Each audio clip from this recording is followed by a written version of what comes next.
Hi there, Tracker owners. Today on your 2004 Chevrolet Tracker, we're going to be taking a look at and showing you how to install Roadmaster's Falcon 2 Tow Bar. And this is what our tow bar looks like when it's installed. Your tow bar is one of 5 main components you're going to need to flat tow your vehicle behind your motorhome. In addition to your tow bar, you're also going to need your base plate, which is the connection point that's going to be installed on the vehicle for your tow bar. You'll also need your braking system. The braking system can either be a portable or a permanently installed system on your vehicle, so when you apply the brakes in your motorhome, it applies the brakes inside your vehicle. You'll need your diode wiring kit, which takes all the lighting signals from your motorhome and transfers them back to the lights on the back of your vehicle, so people behind you know your intentions when you're driving down the road. The safety cables are the last component you'll need for your flat tow setup. Roadmaster's Falcon 2 Tow Bar is a nice entry-level tow bar that's going to be rated for 6,000 pounds. That's going to be more than enough to haul your tracker behind you, so this is going to be a nice, simple setup that's going to be easy to hook up. Higher-end tow bars are non-binding. This one is also going to be non-binding using the button releases here. The non-binding feature will allow you to help release the tow bar here from your base plate if you're parked on any uneven terrain. And typically when you're down at a campsite, the ground's not perfectly level, so you're going to find yourself in this situation.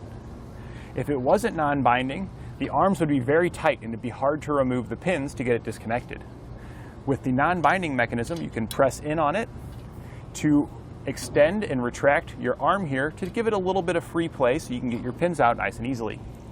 Now, some of the higher models have levers for your non-binding tow bar, which makes it easier to press this in, as this can get a little stiff as well.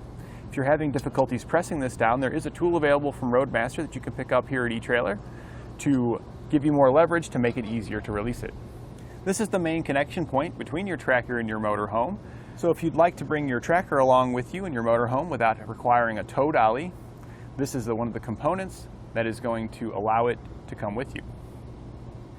What I like about this versus a tow dolly is that with a tow bar, once you've disconnected it, your vehicle's ready to go. So you can hop in and run to the grocery store and pick up some additional supplies, or if you need to run out and pick up a little bit of firewood. Your vehicle's going to be much easier to drive than your motorhome. It's also going to get better gas mileage, and we all know it's more enjoyable to drive.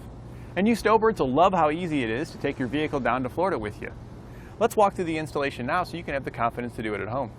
To get your tow bar installed, we'll first need to take the crossbar out of the kit and attach that to our base plate. The crossbar attaches to the base plate with 2 bolts on each side.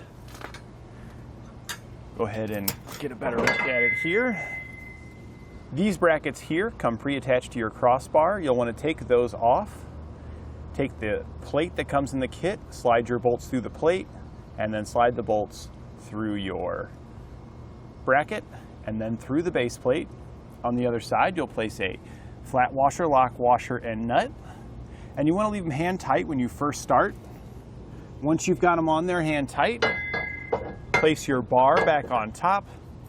This will help us ensure that it comes on and off easily and we don't put it in a bind. Once you've got it back on top, now take a 19mm wrench and snug the bolts down. Once you've got them all snugged down, you can pull your crossbar back off and then torque them to the specifications found in your instructions. Once you've got that complete, you want to verify that your crossbar slides on and off easily, just like that, and then you can reinsert the pins. We'll now put our tow bar in our motorhome, remove the hitch pin and clip from it if it's pre-installed out of the box. Take your tow bar. We've currently got it in the storage position where the arm here is locked into the head of the bolt. Yours may or may not come in this position.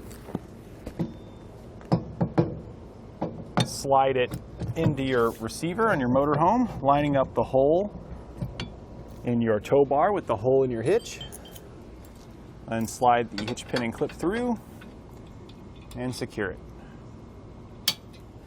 The storage position is nice if you disconnect from your vehicle and you want to take your motorhome somewhere, but you don't want to leave this back at the campsite. You can just leave it right in your hitch and it folds up into place. I do recommend after folding it up, choosing either one side or the other and pushing it off to that side, because the vibrations going down the road will eventually make it tip off to one side like this. You don't want to hear that noise and think that there's potentially something wrong. When you're ready to remove it, pull it so it's upright, release the latch here, and drop it down. We can now connect it to our tow bar. You'll then want to spread the arms apart and line up the bracket ends inside your cross tube. Now if you're going to attach it like we are and we're a little bit too close, that's okay. You can just back your vehicle up a little bit until we can line these up. The arms do extend, so if you back up a little too far and it looks like it's not going to reach, don't worry, you can pull that out. Now that we've got it a little repositioned, we can get our arm lined up inside the slots. Take the large pin and clips that are typically found already installed in your crossbar. So if you haven't already removed them, they're most likely in there. Slide it through the crossbar, through your tow bar, and out the other side. We can then take the other clip to secure it in to make sure it doesn't come out. We'll do the same thing on the other side. Now that we've got our tow bar connected, all that's left is to make the rest of your connections for your diode wiring and your braking system and your safety cables, and you're good to go. And that completes our installation of Roadmaster's Falcon 2 Tow Bar on your 2004 Chevrolet Tracker.